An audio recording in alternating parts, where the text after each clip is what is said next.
Padre Paulo, o Sandro já está com uma pergunta ali, mas eu quero colocar aqui uma outra um pouquinho antes disso. É o seguinte, eu recebo de vez em quando a seguinte questão. Olha, casei e meu marido, depois de casado, se revelou homossexual. Meu casamento foi válido.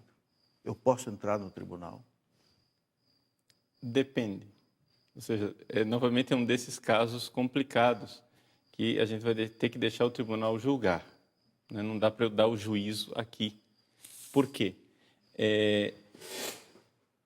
Não existe a palavra homossexual é uma palavra que diz muita coisa. Entende? Não é simplesmente porque a pessoa tem atração pelo mesmo sexo que ela contrai o matrimônio de forma nula. Entendeu? Ou seja, existem pessoas e pessoas. A sexualidade masculina ela é muito complexa, não é?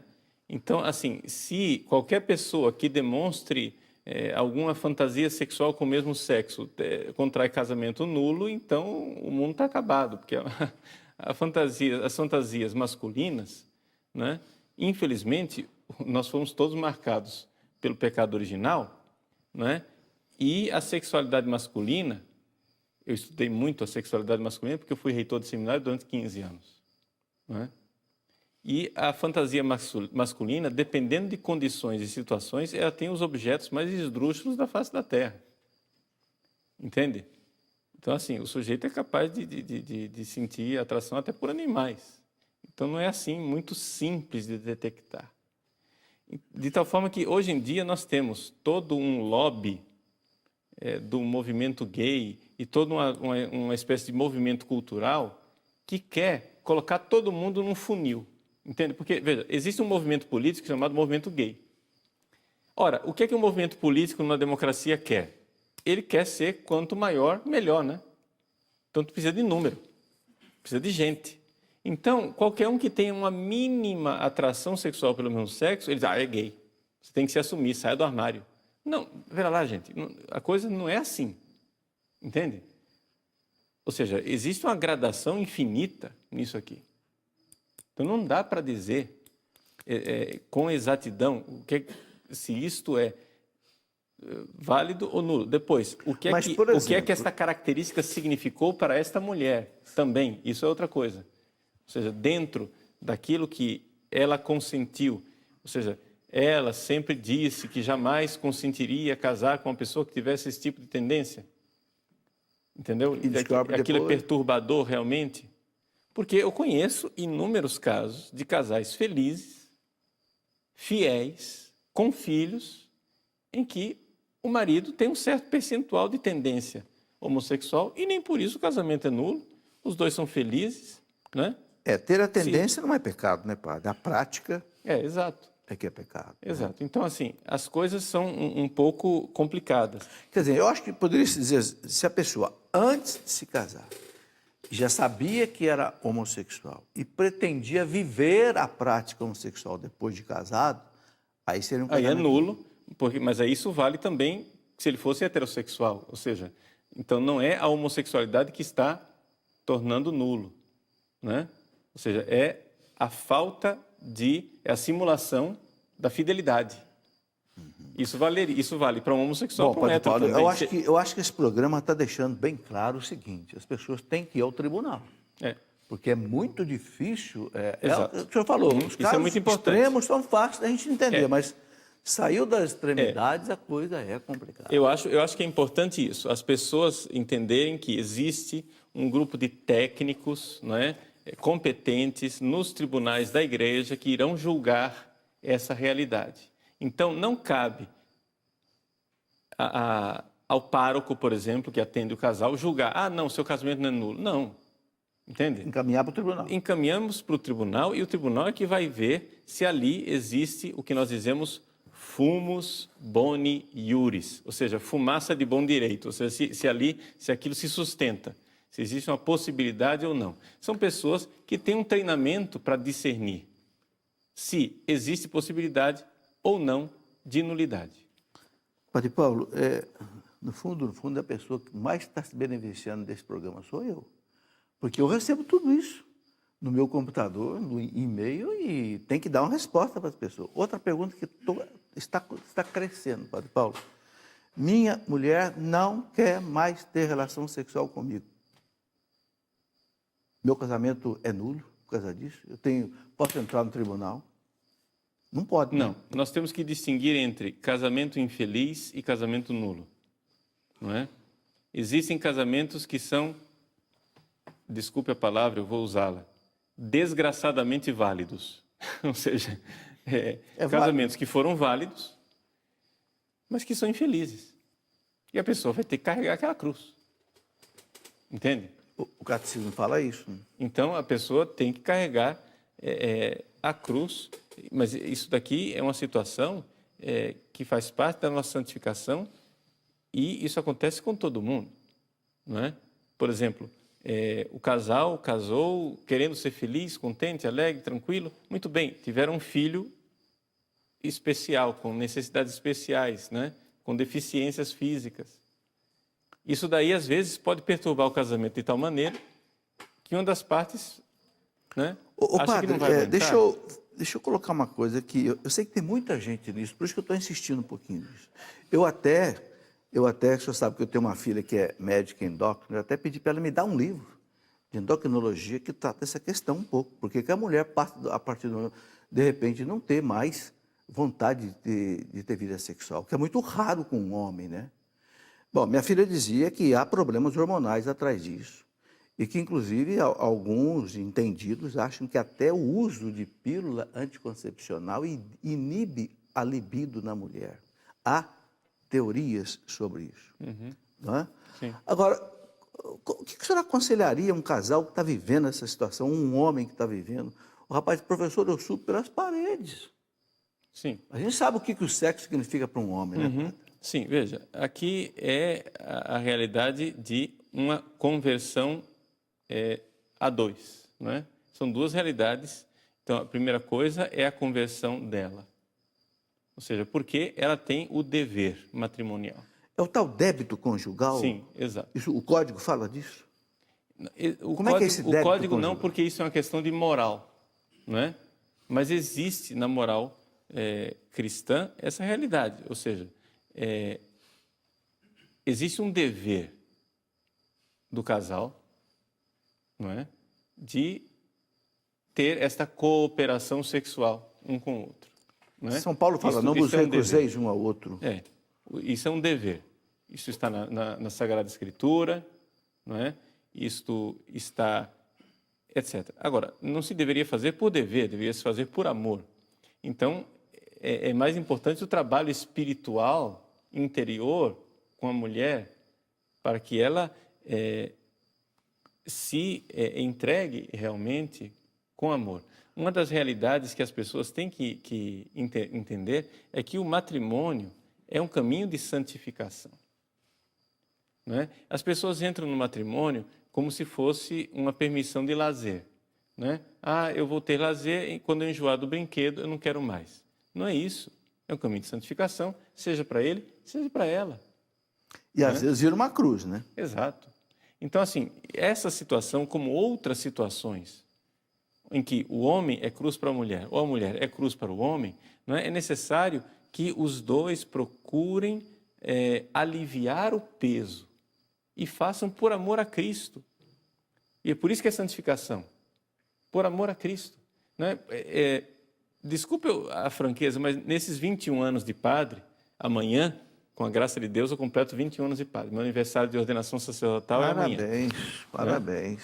Então, amanhã, com a graça de Deus, eu completo 21 anos de padre, e nesses 21 anos de padre, eu já disse no confessionário ou no aconselhamento espiritual, mais vezes do que o senhor pode imaginar, para mulheres, dizendo, minha senhora, a senhora é católica, devota, convertida, a senhora não faz penitência? Faço, padre.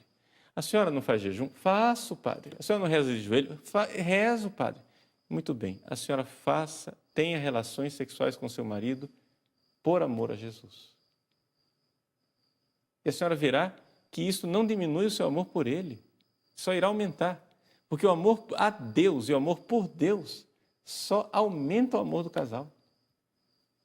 Sim. Entende? Se você faz por amor a Cristo, então você está realmente se santificando naquele ato. Entende? Então, Jesus por vós. E ainda faça isso, não faça por obrigação, não, de cara fechada, né? Não. Por amor. Faça por amor, dando o seu tudo, né? Por amor a Cristo. Santifica. Santifica. Santifica. É um caminho de santificação. Santifica, como também quem é casado, né, que a maioria é casada, sabe quantas vezes você quer viver uma vida, um ato sexual e não pode, porque a mulher operou, está grávida, não sei que jeito e tal, e você não pode procurar Exato. outra mulher, não pode ir para masturbação. Isso santifica o marido. Exato. Eu acho que, sabe, padre, eu que sou casado, eu acho que é uma das coisas que mais santifica um homem. Porque a força da libido e a força da alimentação são os dois instintos mais fortes que Deus colocou na gente. Quando não satisfeitos, tem que ter uma razão muito forte para a pessoa sublimar isso. Né? Exatamente. Então, esse é o outro lado da moeda, ou seja, a santificação do homem também. Né? Eu falei de santificação da mulher, mas isso é santificação do homem. Santificação do homem. Sabe? Vou sintetizar várias perguntas aqui em duas, tá? Um padre tem autoridade para que casais de segunda união comunguem? E a outra é, o que é um tribunal eclesiástico? Né? O pessoal está levantando aqui os custos do tribunal eclesiástico, principalmente. Sim. Então, o confessionário é um tribunal, mas não é o tribunal adequado para um padre julgar a validade ou não de um casamento. Por quê? Porque o casamento é um ato público e o confessionário é um tribunal secreto. Então, um padre no confessionário não pode julgar se o casamento foi nulo ou não. É necessário que vá para o tribunal.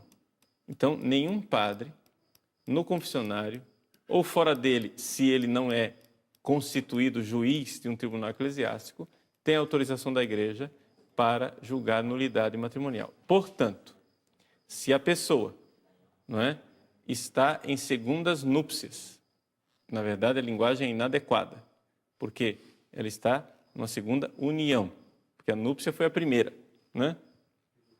Ela está numa segunda união. Se a pessoa está numa segunda união, ela está, pelo menos por quanto nós podemos julgar exteriormente, em estado de pecado. Estou dizendo que esse é o nosso juízo exterior.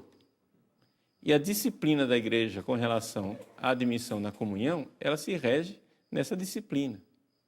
Então a pessoa não deveria comungar. Se o padre está autorizando isto é um grave pecado do próprio padre. Seja ele padre, seja ele bispo, seja quem for. Ele está em grave pecado e Deus irá pedir contas. E o catecismo fala claríssimo disso, né, Sim. padre?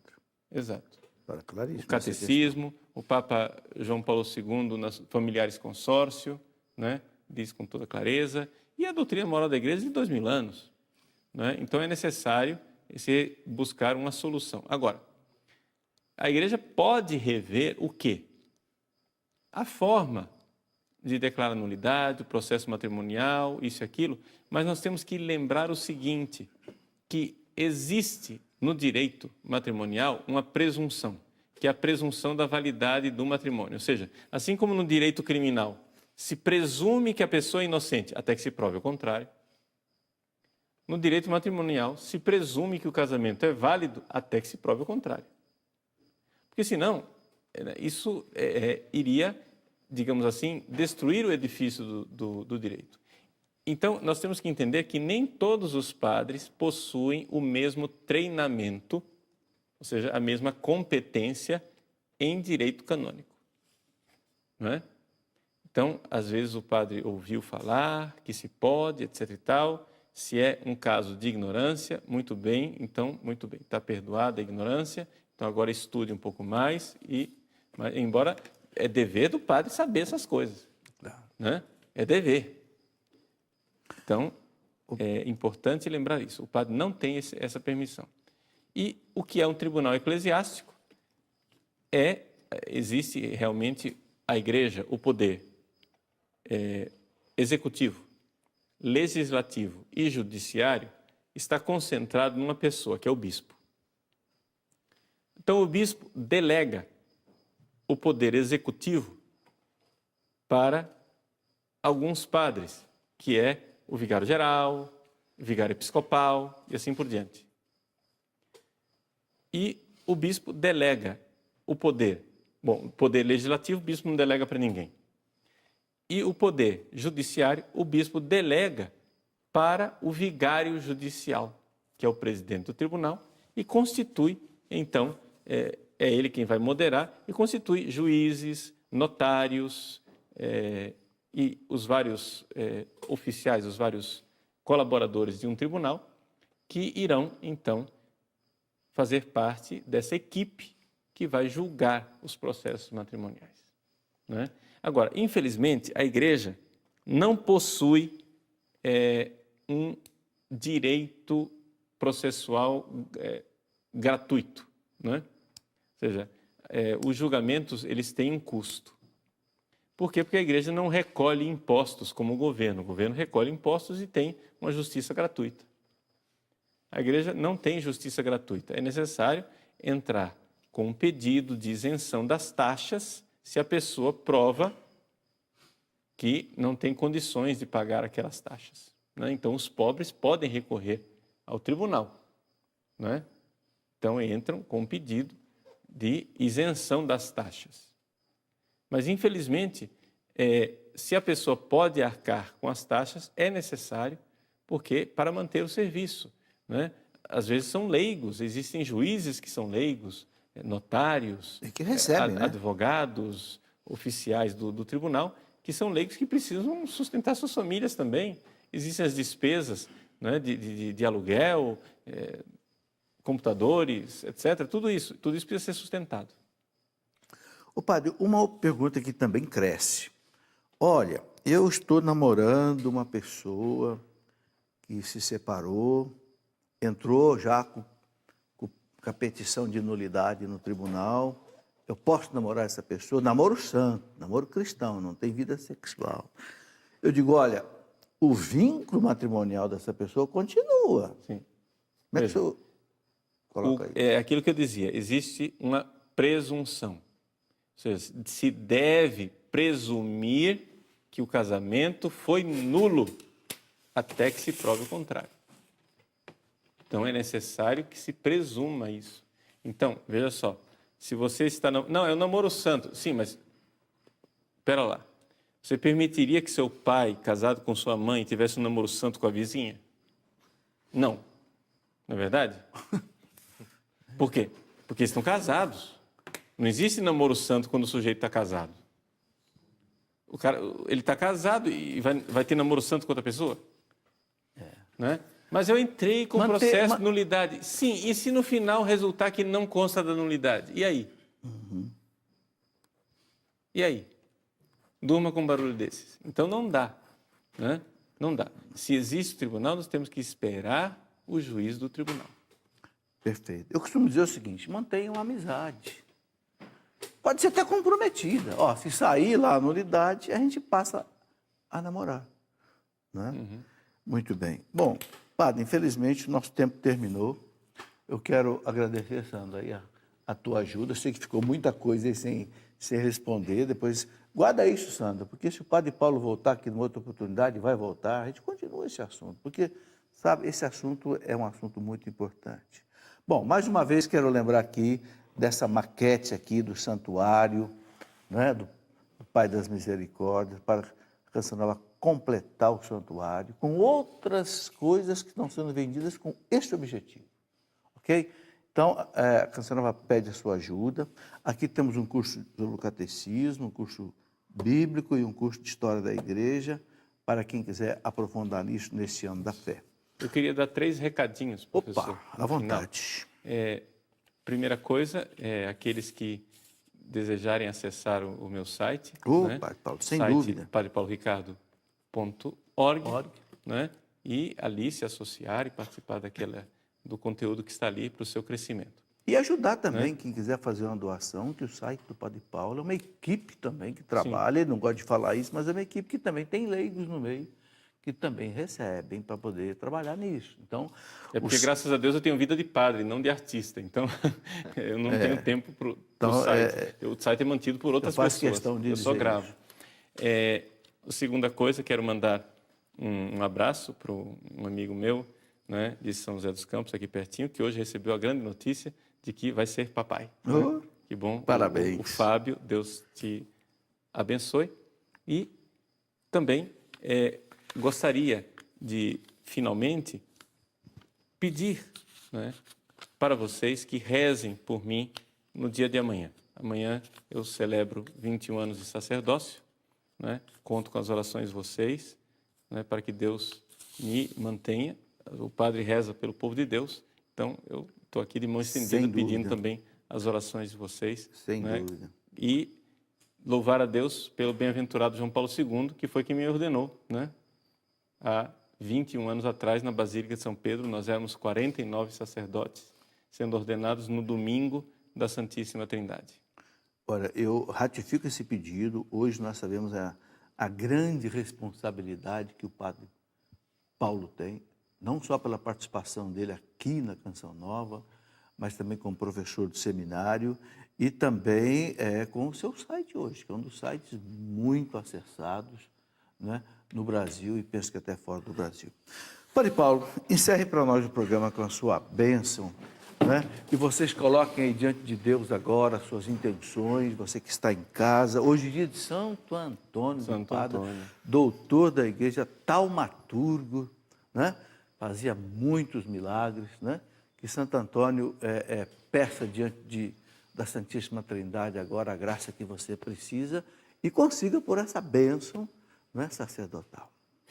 O Senhor esteja convosco. Ele está no meio de nós. Pela intercessão de Santo Antônio de Lisboa ou de Pádua, abençoe-vos o Deus Todo-Poderoso, Pai e Filho e Espírito Santo. Amém.